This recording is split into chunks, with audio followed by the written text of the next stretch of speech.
You are listening to the Rewards Canada podcast.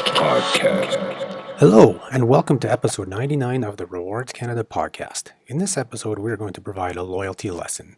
If you read the Rewards Canada site regularly, you may have already seen this feature, but just in case you haven't, the loyalty lesson is credit card spending caps explained. So what are credit card spending caps, you might ask? A credit card spending cap is pretty self-explanatory. It is a cap on spending for earning points with a card. So that is, cards that give you 5 times points, 4 times points, 3 times points. A lot of those are capped in terms of how many of those points you can earn at that level. So they tend to only be in place on those accelerated or higher earn rates in select spending categories. Almost in all cases, you won't find a spending cap on the base earn rate. So those are a lot of your, 1 times points or 1 point per dollar spent outside of those categories. Although there have been exceptions to this rule in the past. The caps are typically put in place to avoid gaming of the system or to save the issuer the expense of issuing hundreds of thousands of points to those people who have the ability to spend tens of thousands or even hundreds of thousands of dollars on their cards every month. Of course, the banks and credit card issuers don't really put an effort to have these spending caps front and center with their credit card details, as they know it can have an adverse effect on people actually applying for their cards. Same goes for a lot of the points and miles and finance blogs and websites out there. Very few heed notice to these caps, as they know it can and will affect how many credit cards they sell. Anyways, back to the actual lesson. This will be for the most part verbatim from the article on our site. However, I won't go into detail on every single card that we list in that article, as that would be kind of repetitive and boring. If you want to see how your credit card stacks up, and if I don't mention it here in the podcast, simply visit rewardscanada.ca/podcast for a link to the article or the description below if you're listening via YouTube. In general, all credit card spending caps have 2 aspects to them, and those are time and spend. So first we'll look at time-based aspect. This aspect is how much time you have available to you to hit that spending cap that has been put in place. There are 2 types of time-based caps, monthly and annual. Monthly caps are in place for, you guessed it, 1 month, and then they reset. The dollar value of these caps tend to be lower because of the shorter duration of time. For example, the BMO Air Miles MasterCard's accelerated grocery earn rates are capped at $500 per month. And then you have the annual caps, which, are yearly annual. These are always higher in dollar value since they take into account spending over a 12-month period. Depending on the card, that can be a calendar year or 12 months from your card's anniversary/approval/activation date. These caps vary greatly depending on the card and can range from $10,000 per year per category to $80,000 in total spend on a card, and so on. And then the next aspect for credit card spending caps is the actual spend based, and that is the value of the actual cap that is in place. So what this is what you can spend on a card to earn that accelerated rate. Once you hit the cap, the earn rate typically drops down to the card's base earn rate. Spend-based caps can be broken down to 3 types. There's overall gross spending, overall accelerated category spending, and then finally individual category spending. The first, an overall gross spending cap, takes into account all the spending you make on your card, and when you hit that spending cap, you will no longer earn the accelerated earn rates. This is what the National Bank World Elite MasterCard has in place. The bank has put in a $2,500 monthly cap on their 5 times points on groceries and dining, but that is on gross spending for the first $2,500 each month.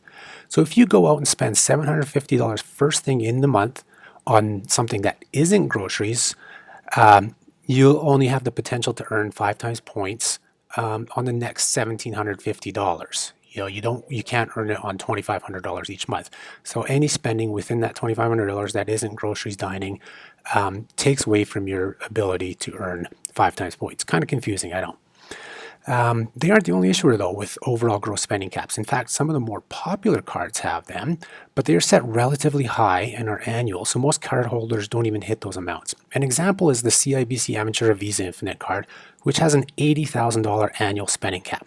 That is, if you spend $80,000 in total on your card in less than 12 months, you will no longer earn the 1.5 times points on grocery, gas, and drugstore purchases. Those categories will drop down to 1 point per dollar, regardless if that $80,000 was spent only in those categories or on other purchases as well. So that's the gross spending category. Next, we have overall accelerated categories cap. So this is a cap that is only placed on the spending made across accelerated categories. So your 2 times points, 3 times points, 5 times points, etc. This cap is common on Scotiabank cards. For example, the Scotiabank Gold American Express card has an annual $50,000 cap in total for all of their accelerated categories combined. So that is the 6 times points at Empire Family grocery stores like Sobeys and Safeway, 5 times points on other grocery purchases, dining, entertainment, and your 3 times points on gas, transit, and streaming services. So if you spend $50,000 in total in those categories in less than a year, all of your earn rates will drop down to 1 point per dollar after that. Any spending made outside of those categories, within your first 50,000, that's only the base 1 point per dollar. Those do not count towards the cap. So that's the difference between the gross spending and accelerated categories. It's only the accelerated categories here that's contributing to that overall cap. And then finally, you have individual category spending caps. So this is a cap on spending that's placed on each individual accelerated spend category. So before we mentioned Scotia being all combined, these cards don't have those combined. For example, American Express Cobalt card has a $30,000 limit on the 5 times eats and drinks accelerator, but no cap on their 3 times points for streaming services and no cap on their 2 times points for gas and travel, things like that. Or you have a card like the BMO Ascend World Elite MasterCard, which has a $15,000 cap on travel purchases, and then $10,000 each on dining, entertainment, and recurring bill payments.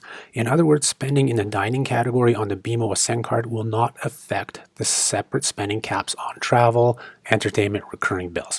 So those are your 3 types of spending caps that are on credit cards. So what you have here, what we need to look at is you have a potential to lose out on maximizing the points you earn depending on the cap. This is especially so with the cards that have overall caps because they create a situation where you can potentially lose out on earning the most miles or points possible. For example, if you can and do spend more than $80,000 on your CIBC card, every purchase between $0 and $80,000 that isn't gas, groceries, or drugstores is taking away from your potential of earning 1.5 times points. What this basically means is that in a perfect world, you would spend the first $80,000 on your CIBC Aventura card in those 3 categories so that you would earn 120,000 points. Any 1 times point spending within that first 80,000 will keep you from reaching that maximum 120,000 points you could earn. Same goes for the Scotia cards. Any spending that's made at the 3 times points level within your first $50,000 of spending effectively removes potential of earning 5 times or 6 times points on that entire $50,000 limit. Suffice to say, outside of several BMO, MBNA, and the National Bank of Canada cards, this factor isn't much of a concern for most Canadians because those spending limits are quite high, but it is good knowledge to have because if you are someone who does and can spend a lot on your card, these caps may come into play. So now you may be wondering, is there a way to get around these spending caps? Well, you can't actually game the system to get around a spending cap on your credit card. What you can do is get multiple credit cards, whether they are the same one or a different card. For example, in the Rewards Canada household, we run with 2 American Express Cobalt card accounts, my wife's and mine. That way we can technically spend $60,000 a year on the 5 times points for eats and drinks category because each card has a $30,000 cap.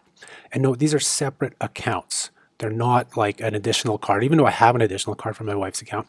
I'm not taking that into account because additional / supplementary cards fall into the primary card spending cap. Those aren't additional. So these are 2 totally separate accounts. If you don't have a partner where you can each get the same card to maximize the benefits off those and are flying solo in the points and miles world, then your way around the caps is to get 2 different cards. For example, you can get the Cobalt card and the MBNA Rewards World Elite MasterCard to enjoy 5 times points earning on a lot of spending because you have the Cobalt's $30,000 cap and then the MBNA card has individual $50,000 caps on 5 categories, like $250,000 of spending across those 5 categories. So you could earn a heck of a lot of points with those 2 cards. So there you have it. That is all it takes basically to learn about credit card spending caps, and hopefully we've explained them well enough for you to understand what they are and how they can affect your overall points earning. It really can play a big part in how much you are rewarded for your credit card spending. And I put this in the article. It's like, would you rather earn accelerated points on $500 a month so $6,000 in year total, or would you rather earn accelerated points on $50,000 in a year? I think that's a pretty easy question to answer. As mentioned earlier in the episode, if you want to see the details of the spending caps on over 20 of Canada's most popular credit cards, simply visit rewardscanada.ca/podcast for a link to the published version of this loyalty lesson. And that's all she wrote for this episode.